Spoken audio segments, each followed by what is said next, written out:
Live from the 2015 Australian Open, Drive with Tom Elliott on Melbourne's own 3AW. Okay, it's 22 to 5. Now, yesterday I had a number of interviews about euthanized animals at the Lost Dogs Home. Not just dogs, but cats as well.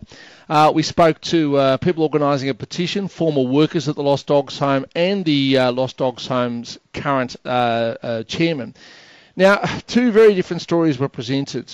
On one side, former workers say that there is a policy, if you like, of killing as many dogs and cats as possible, that the rules are completely weighted against the unfortunate animals.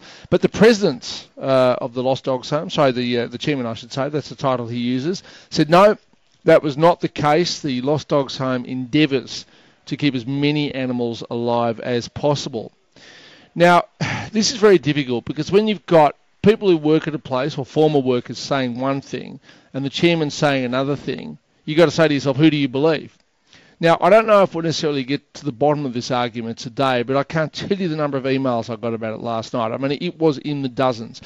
Joining me on the line now is President of the Pound Reform Alliance Australia, Tarsha Andrews. Tarsha, good afternoon. Hi, Tom. How are you? Good, thank you. Now, the state government has started an investigation into the Lost Dogs Home. What do you think they should be looking at? I think what needs to happen is the CEO, Graham Smith, his senior management team and the board must all step down now. Why should they step down, though?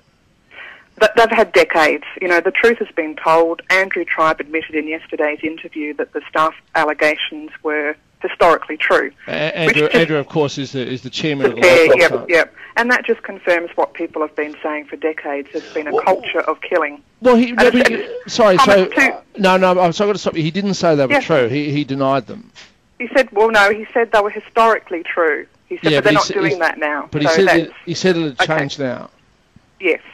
Well, yes. On that basis... He said things have changed and we're going to change, but it's too late for him to say we're going to change. It's time for him and the rest of the board that have allowed this to happen for decades to step down. He says that nowadays the Lost Dogs Home does everything it can to keep as many animals as alive as possible. He said that any dog which is capable of being rehomed, even if it's old, even if they have many dogs of a similar breed, he said they will keep alive. Do you believe that to be true? Absolutely not. Absolutely not. I mean, you can just look at a perfect example with Darebin Council at the moment.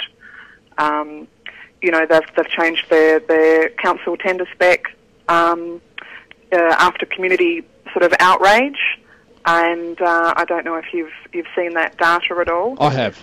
Yeah. So that just proves that, you know, last year Lost Dogs Home were killing 86% of the unclaimed Darebin cats, and the minute Darebin Council changed their tender specification to make Lost Dogs Home send all the cats and dogs they don't want to rescue groups, and these are cats and dogs that they wanted to kill. Yeah.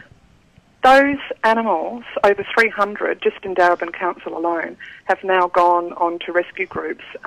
Animals that Lost Dogs Home deemed unsuitable and wanted to kill are now sitting on people's couches. Okay, well, it's interesting you say that because I mean, one thing that Dr. Tribe did admit yesterday was he said that we need to reach out more to rescue organisations. Now, I found that surprising because I would have thought that, you know, dealing with rescue organisations should have been... You'd think they would have cottoned onto that one by now, wouldn't you? Should have been their bread and butter. So, all right, well, is that what it would take? I mean, just ringing up more rescue organisations? No, absolutely not, Tom. I mean, really, Graham Smith and his senior management team and the board have to go. A complete overhaul of policies and procedures so that the organisation's focus is on life-saving, not killing. It's time for Graham Smith to go. He's had decades. Do you think the government should try and, you know, have rules or even laws about, you know, what proportion of animals can be euthanized? Look, absolutely. We need state government legislation changes. We need changes like Darebin has made at local council level. But if you want to ask me what needs to happen at Lost Dogs Home, Graham Smith and his management team need to go. How does an organisation where presumably the people in charge came to it? I mean, you'd only go on the board of something like the Lost Dogs Home if you were, I would have thought, passionate about animals. How do you think, if what you say is true, that it seems to have lost its way?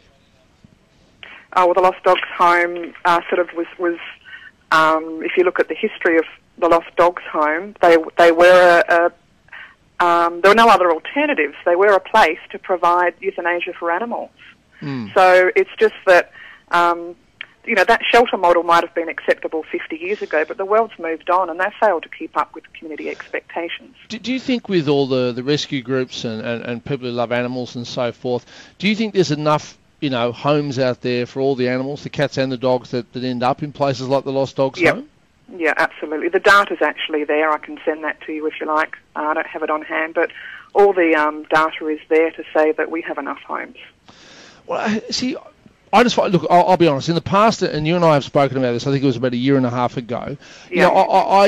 I had defended the Lost Dogs Home because I couldn't imagine that an organisation with that name would just want to unnecessarily kill animals. But I mean, you're saying this is sort of part of their collective history, if you like. Absolutely. And what most people don't realise is the majority of animals that Lost Dogs Home takes through are through council contracts.